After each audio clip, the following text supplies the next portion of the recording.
గుడి committee members కి నా ఒక నివేదిక, ప్రతి ఒక్క గుడి కాడ ఒక బ్యానర్ పెట్టాలని నేను రిక్వెస్ట్ చేస్తాను. బ్యానర్లో ఏం రాయాలంటే, బోనాలంటే తాగే ఆడే బోనాలు కాదు, బోనాలంటే తాగే ఆడే బోనాలు కాదు.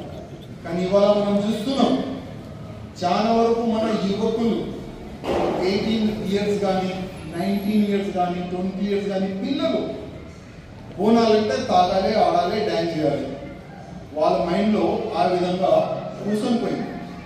దీనివల్ల ఫ్యూచర్ ఎట్లా అవుతుందంటే, దేశం పట్ల ఎప్పుడైనా అవసరం పడతాయి, అరే గను పట్టుకోరా అంటే అనేది చాలా రాదు, అరే మీ ఫ్యామిలీని నువ్వు రక్షించాలంటే అది కూడా చాలా రాదు. అట్లాంటి పిల్లలు తయారైపోతున్నారు.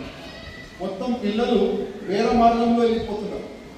అందుకోసం ఒక బ్యానర్ మనం పెట్టాలి, ఎవరైనా తాగొస్తే మా గుడిలో మీకు ఇంటి లేదు. అట్లాంటి ప్రతి ఒక్క గుడి కాడ బ్యానర్ పెట్టుకుంటే చాలా బాగుంటుందని నా ఒక నివేదిక. ఎందుకంటే సమాజాన్ని కాపాడే బాధ్యత మన అందరిపైన ఉంటుంది. కానీ కొంతమంది మన బోనాల్ని బద్నాం చేయడానికి ఇది ఒక కుట్ర చేస్తుంది. ఎందుకంటే బోనాలంటే ఏంది, మంచి వర్షం పడాలి, మంచి పొలాలు కావాలి, ఎట్లాంటి కూడా రోగం రావద్దు అని మనం అమ్మవారికి మనం మొక్కుంటాం. కానీ ఇప్పుడు బోనాల సబ్జెక్ట్ ఎవరికి తెలియదు. ఇవాళ ఎవరికైనా మీరు యంగ్ పిల్లలకి అడగండి, బోనాలు ఎందుకు చేస్తారంటే, బోనాల బియర్లు బ్రాండీ తాగాలి, డ్యాన్స్ చేయాలి, ఇంట్లో పోయి పండుకోవాలి, డీజే పెట్టాలి, దాంట్లో ఆడాలి.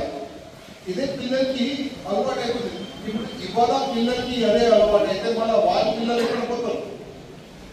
అందుకోసం మన అందరిపైన మన బాధ్యత ఉంటుంది. సమాజాన్ని మనం కాపాడుకోవాలి, మన సంస్కృతి మనం కాపాడుకోవాలి, అందరిపైన బాధ్యత ఉన్నది.